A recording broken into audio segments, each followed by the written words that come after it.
पिछले 2-3 महीनों में आप देश में लोकतंत्र की ताकत को देख रहे हैं। इसी बिहार में पिछले 3-4 वर्षों में जितनी बार कोई प्रदर्शन करने आया हो, चाहे समाज का कोई भी वर्ग हो, सब पर लाठी चली है। आज कम से कम लाठी चलाने से पहले सरकार या प्रशासन 2 बार सोच जरूर रहा है।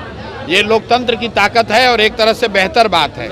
छात्रों के जो जायज मांग हैं, उस मांग को सरकार को मानना चाहिए, चाहे वो टीआरई का मामला हो या अन्य जो छात्रों के मामले हैं। छात्रों के इन मामलों को सरकार दबा नहीं सकती है और हमने ये पहले भी कहा है कि जो कुछ भी जंतर मंतर पर हुआ है वो वन ऑफ नहीं है।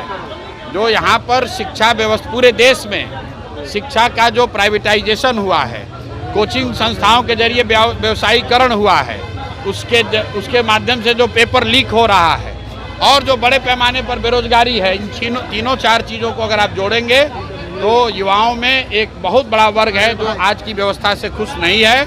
और अगर सरकार उनकी बातों पर गंभीरता से ध्यान नहीं करती है, कोर्स करेक्शन नहीं करती है, तो सड़कों पर छात्रों के आंदोलन आपको और आगे देखने को मिलेंगे। शिक्षा मंत्री तेजस्वी यादव को कह रहे हैं पहले 10वीं पास कर लें।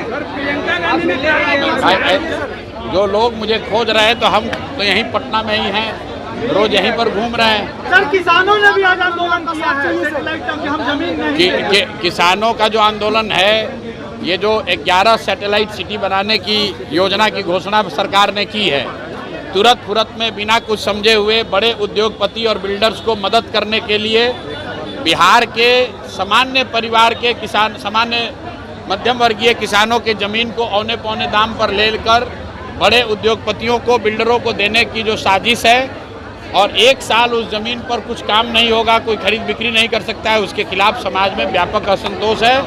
और ये हम जब ये सरकार कानून लेकर आई थी, उस दिन से हम लोग कह रहे हैं कि ये बिहार में संभव ही नहीं है, सरकार इसको नहीं कर पाएगी, समाज में इससे असंतोष बढ़ेगा और बड़े पैमाने पर इस पर आंदोलन होगा। सरकार के लिए संभव नहीं है कि हजारों एकड़ ज़मीन अक्रॉस बिहार 11 बड़े शहरों के इर्द गिर्द इतनी महंगी ज़मीन, आपके पास सैलरी देने का पैसा नहीं, आप इतना ज़मीन एक्वायर कैसे करेंगे? और एक्वायर करेंगे तो किसानों को, भूमि धारकों को उनका मुआवजा मिलना चाहिए। ये कहने से कि ज़मीन का रीडेवलपमेंट करके आपको वापस दे देंगे, उससे ज़मीन का भाव बढ़ जाएगा, ये आर्गुमेंट पर कोई ज़मीन अपना देने वाला नहीं है। शिक्षा मंत्री ने बयान दिया है कि तेजस्वी पहले 10वीं पास कर ले, उसके बाद शिक्षा पे वो सुझाव देंगे बिहार को। ठीक बात है।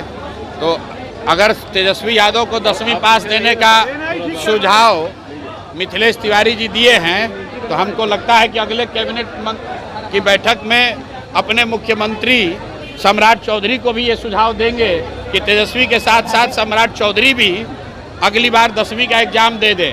मैं तो बिहार की जनता की ओर से, पढ़े लिखे युवाओं की ओर से, उन सारे लोग की ओर से आग्रह करूंगा कि यहाँ के नेता, मुख्यमंत्री सम्राट चौधरी और विपक्ष के नेता तेजस्वी यादव, दोनों आदमी अगली बार मैट्रिक का एग्ज़ाम देकर पास हो जाए, ताकि यहाँ के लोगों का विश्वास हो कि भाई इनको ये मैट्रिक भी पास अपने दम पर कर सकते हैं। दोनों को अगली बार मैट्रिक का परीक्षा देना चाहिए।